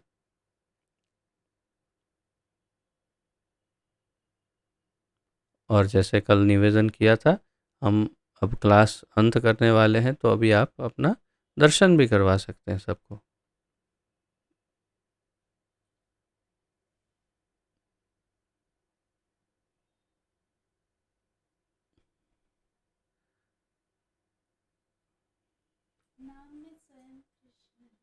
नाम में स्वयं कृष्ण नहीं है, कृष्ण में नाम नहीं है, नाम में कृष्ण नहीं है, कृष्ण और नाम दोनों एक ही है।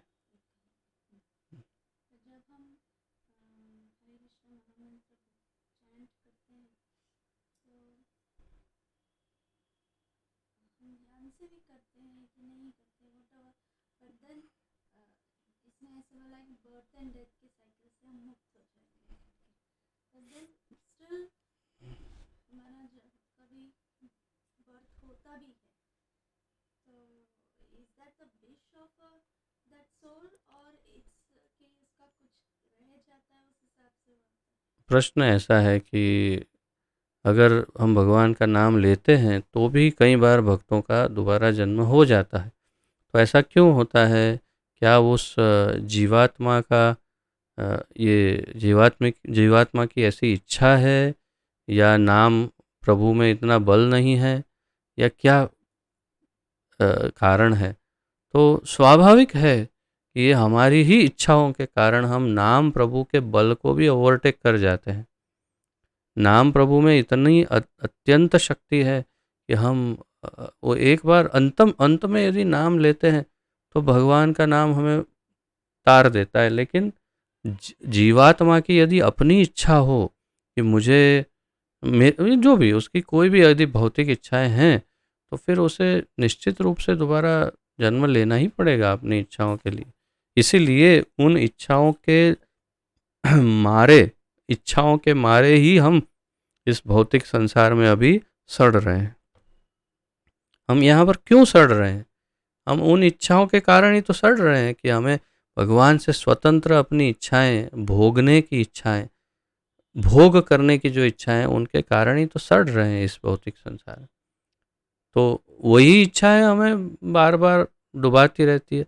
इतना निश्चित है लेकिन कि हमने पूरे जीवन भर में यदि नाम प्रभु का सहारा लिया है, तो ये हो सकता है कि हमें निश्चित रूप से किसी अच्छे भक्त के घर में जन्म प्राप्त होगा। लेकिन जन्म लेना पड़ेगा। अगर इच्छाएं हमारी रह गई है तो क्या करें फिर? ऐसे ही मैं जो बता रहा हूँ, कोई प्रेत भी बन सकता है, कोई भक्त भूत बन सकता है, प्रेत बन सकता है यदि उसकी ऐसी प्रबल इच्छाएं हो भौतिक, और नाम भी लिया हो। जैसे श्रीमद् राधानाथ स्वामी महाराज जी ने कहीं पर ऐसे उल्लेख किया है कि उनके ग्रुप के सभी लोग मायापुर गए थे और वहाँ पर मायापुर के अंदर किसी भक्त के प्रेत ने किसी अन्य भक्त के शरीर में प्रवेश कर लिया। ऐसी घटना हुई थी। तो फिर जब पूछा गया तो क्या इच्छा है तुम्हारी, तो उसने कहा मुझे जगन्नाथ का प्रसाद खाना है। और उसे जब जगन्नाथ का प्रसाद दिया गया तो उस प्रेत आत्मा ने उसे मुक्त कर दिया। तो सोचो कि भक्त का प्रेत भी बन सकता है, भक्त भी भूत बन सकता है। लेकिन अगर कोई ऐसी इच्छाएं, भौतिक इच्छाएं रह जाए तो निश्चित रूप से वो जगन्नाथ का प्रसाद की इच्छा से तो नहीं प्रेत बना होगा, लेकिन उसकी सामान्य इच्छाएं जब पूछे तो वो भक्त की इच्छाएं प्रस्तुत करेगा। लेकिन कोई प्रबल भौतिक इच्छाएं रह जाए तो ऐसा हो सकता है। लेकिन हमें दोनों बातों का ध्यान रखना होगा कि भौतिक संसार में कोई इच्छाएं ना रह जाए और भगवान की इच्छा में हमारी इच्छा एक हो, उनकी इच्छा के अनुसार हमारी इच्छा हो, तथा भगवान का नाम सतत जपते रहें, स्मरण करते रहें, सुनते रहें, तो बस, तो हम मुक्त हो जाएंगे। और फिर गुरु बहुत शक्तिशाली होते हैं, वो ये सब ओवरटेक करके भी हमें भगवान के धाम ले जा सकते हैं। ऐसा भी हो सकता है। जैसे ये एक उदाहरण जो काफ़ी प्रचलित हो गया है अभी कि श्रील भक्ति सिद्धांत सरस्वती ठाकुर के एक शिष्य जिन्होंने अपना शरीर त्याग कर दिया और वे सीधे यमलोक चले गए, इसलिए क्योंकि उन्होंने श्रील भक्ति सिद्धांत सरस्वती ठाकुर के जाने के बाद उन्होंने भक्ति छोड़ दी और सारे बुरे कार्य वापस शुरू कर दिए, मांसाहार से लेकर सब कुछ, व्यसन आदि। और फिर जब यमलोक में पहुँचे तो यमराज ने उनको पूछा कि आपकी कोई अंतिम इच्छा है या कोई आपकी कोई ऐसी इच्छा है? तो उन्होंने इच्छा व्यक्त की कि मुझे अपने गुरुदेव ने मेरा बहुत उद्धार किया है, उन्होंने पहले तो मुझे उनसे मिलना है। अब यमराज उनको बुलाए उससे पहले अपने आप श्रील भक्ति सिद्धांत सरस्वती ठाकुर उनके सामने यमलोक में प्रकट हो गए और उन्होंने यमराज से बात भी नहीं की, डायरेक्ट इनको इंस्ट्रक्शन दिया कि तुम जाओ वापस जा करके मेरा वो जो दूसरा शिष्य है उनसे तुम पुनः दीक्षा लो, उनसे दीक्षा लो और फिर से तुम भक्ति योग को अपनाओ और उसके बाद तुम मुक्त हो जाओगे। और उनको ये स्मरण है, यानी उनकी अंतिम यात्रा हो रही थी, उनको स्मशान में लिटा दिया था, सब था, और फिर जागृत होके पुनः खड़े हो गए। सबने बोला अरे भूत हो गया, क्या हो गया? उन्होंने कहा नहीं। फिर उन्होंने पूरी घटना सुनाई कि इस तरह से मैं चला गया यमलोक, वहाँ से मुझे श्रील भक्ति सिद्धांत सरस्वती ठाकुर ने बचाकर फिर वापस भेजा है। अब मुझे उनके पास जाना है, वो सन्यासी के पास, और वहाँ मैं अब अपने जीवन को शुद्ध करूँगा। और वैसा ही हुआ। उन्होंने उनके पास जाकर पुनः दीक्षा प्राप्त। और अच्छा, वहाँ जब गए तो उन्हें पता था उस सन्यासी को कि ये आने वाले। उनको जब कहा तो उन्होंने कहा, मैं जानता हूँ, मुझे पहले ही श्रील भक्ति सिद्धांत सरस्वती ठाकुर ने स्वप्नादेश दे दिया है कि तुम आने वाले हो। तो ये घटना संपूर्ण सिद्ध और भौतिक और इस आधुनिक जगत की घटना है कि गुरु जो है वो हर स्थिति में बचा सकता है। तो अगर गुरु के चरण पकड़ के रखेंगे तो भी वे किसी भी अवस्था में हमें बचा लेंगे, उसमें से उभार लेंगे। इसलिए बस नाम का आश्रय और गुरु का आश्रय, ये सहारा, बस ये ले लेंगे तो जीवन मुक्त हो सकते हैं। हमारा थोड़ा प्रयास आवश्यक है।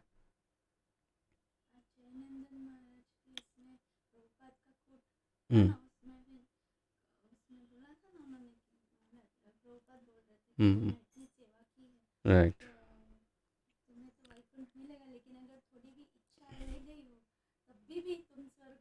फिर वहाँ से डायरेक्ट, करेक्ट। आज श्रील जयानंद प्रभु जी का तिरोभाव दिवस है, जो प्रभुपाद जी के प्रिय शिष्य थे। और उन्होंने प्रभुपाद जी ने उनको अंतिम पत्र लिखा और उसमें लिखा था कि अगर तुम्हारी, वैसे तो तुम बिल्कुल कंफर्म है तुम्हारा टिकट, तुम सीधा धाम ही जाने वाले हो, लेकिन यदि तुम्हारी कोई भौतिक इच्छा रह भी गई हो तो भी तुम स्वर्गलोक में जाओगे, वहाँ भोग करोगे और वहाँ से सीधा फिर धाम चले जाओगे। यानी प्रभुपाद जी ने उन्हें पूरा उनका रास्ता क्लियर करके दे दिया कि क्षमा करिए, आप किसी भी अवस्था में आपको डरने की आवश्यकता नहीं है, आप सीधा धाम ही जाने वाले हो। भले स्वर्ग होकर जाओ, वाया स्वर्ग फ्लाइट ले लो या सीधी फ्लाइट, लेकिन आप जाओगे धाम। तो योग्य गुरु का आश्रय लेने से हम निश्चित रूप से हम उबर सकते हैं इससे। सबसे प्रथम मेरे ख्याल से आदि सेवक प्रभु का हाथ में देख रहा था ऊपर। प्रभु जी, आप कुछ कहना चाहते हैं? कहाँ गए प्रभु जी? हाँ, आदि सेवक प्रभु जी। हाँ, हरे कृष्णा प्रभु जी। जी प्रभु जी। एक बार दंडवत प्रणाम। दंडवत प्रणाम प्रभु जी। अच्छा, एक बार मैं कुर्ता पहन के जा रहा था, जी जिस कुर्ते के ऊपर सब भगवान का नाम लिखा हुआ था। जी तो एक ने पूछा, आप लोग ये कुर्ता पहन के टॉयलेट में कैसे जाते हो, जी। या तो इसको कैसे मैंने धोते किधर हो एक्चुअली, हम्म। मैंने तो व्हाट इज दिस थिंग है, what should I tell them actually. भगवान का नाम क्या है? बिल्कुल सही भगवान। है। वास्तव में हाँ, उनका जो कहना है वो वास्तव में हाँ, बहुत ही सही है कि हमें हम्म, कपड़ों के ऊपर भगवान का नाम अंकित ना हो वही उचित है। हम्म, और यदि टॉयलेट में जाते हैं तो हमें हम्म, उसे रिमूव करके जाना चाहिए। जैसे कि ये उत्तरी अच्छा, है जो मैंने धारण की है, हम्म, तो वो कभी भी हम्म, टॉयलेट में प्रवेश नहीं करती।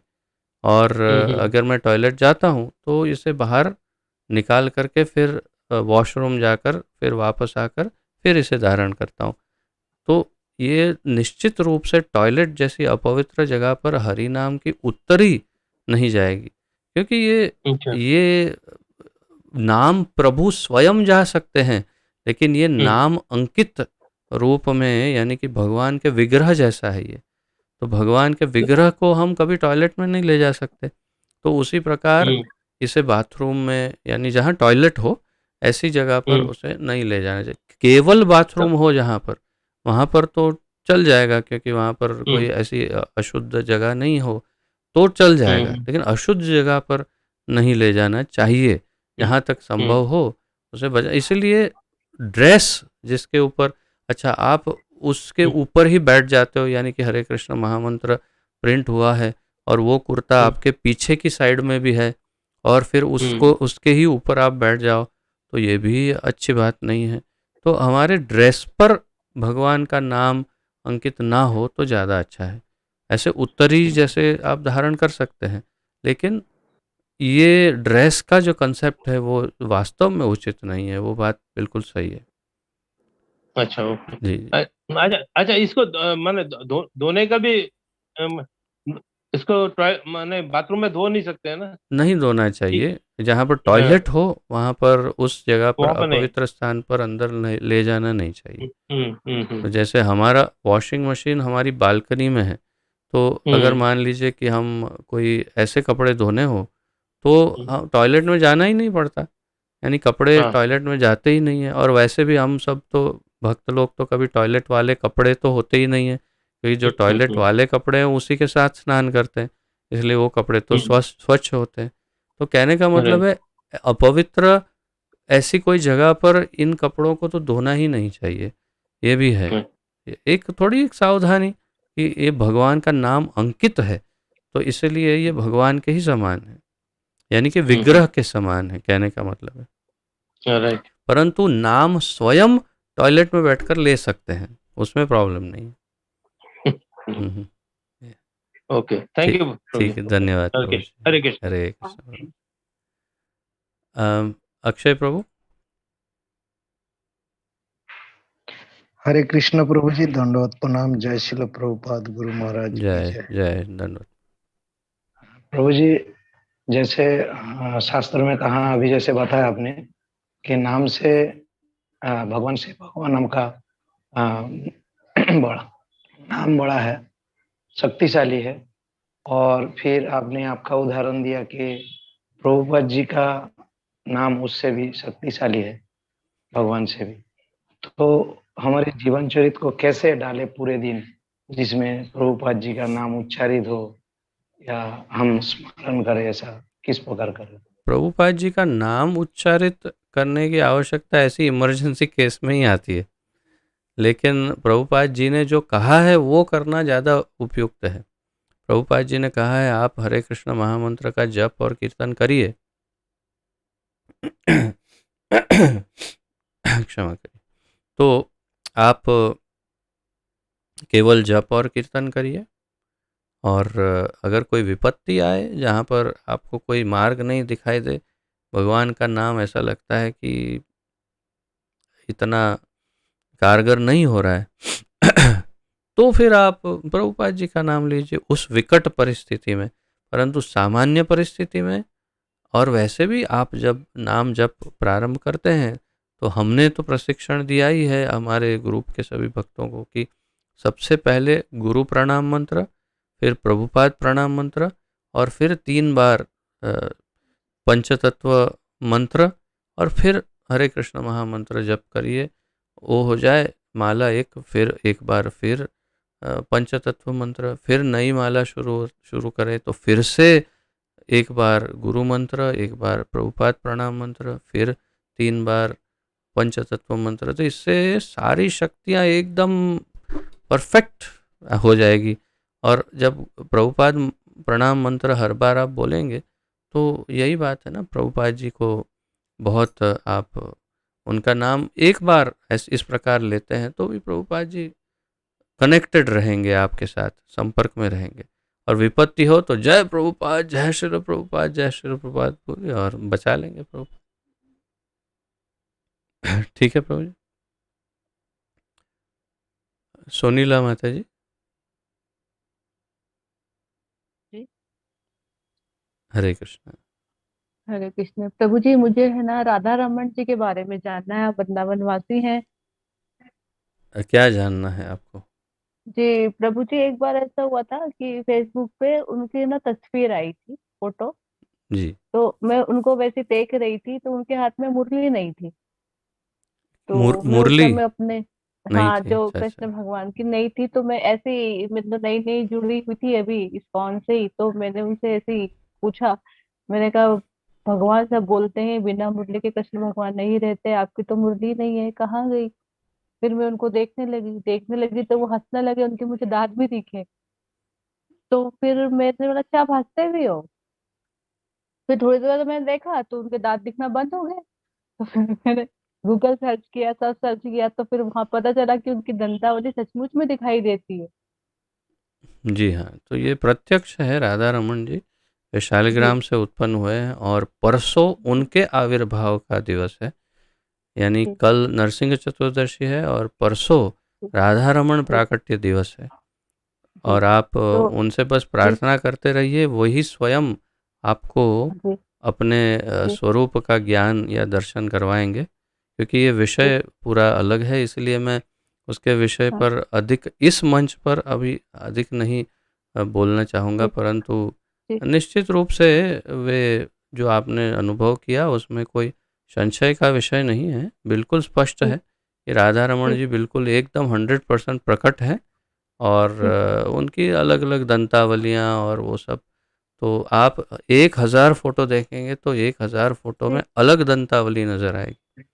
जी। ये बिल्कुल प्रकट भगवान है। तो प्रभु जी एक्चुअली मैं तो उनके बारे में कुछ जानती भी नहीं थी, आप पर मैंने जब धीरे उनकी धीरे और दंतावली। अधिक जान हाँ पाएंगे, जैसे इंटरनेट पर भी बहुत कुछ मिल जाएगा आपको जी श्री राधा जी रमन जी के विषय में। और कभी हम जी उसको व्यक्तिगत रूप से इसकी चर्चा और कर सकते हैं, क्योंकि जी ये प्रभु जी भगवान के नाम के महिमा का मंच है, तो हम उस पर अधिक थोड़ा समय देना चाहेंगे, अन्य किसी को। जी प्रभु धन्यवाद माता जी जी। प्रभु हरे जी प्रभु जी धन्यवाद प्रणाम प्रभु जी। हरे धन कृष्णा। हरे। हरे कृष्णा। यदि किसी और का कोई प्रश्न या उत्कंठा हो तो प्रस्तुत कर सकते हैं, अन्यथा विराम लेंगे।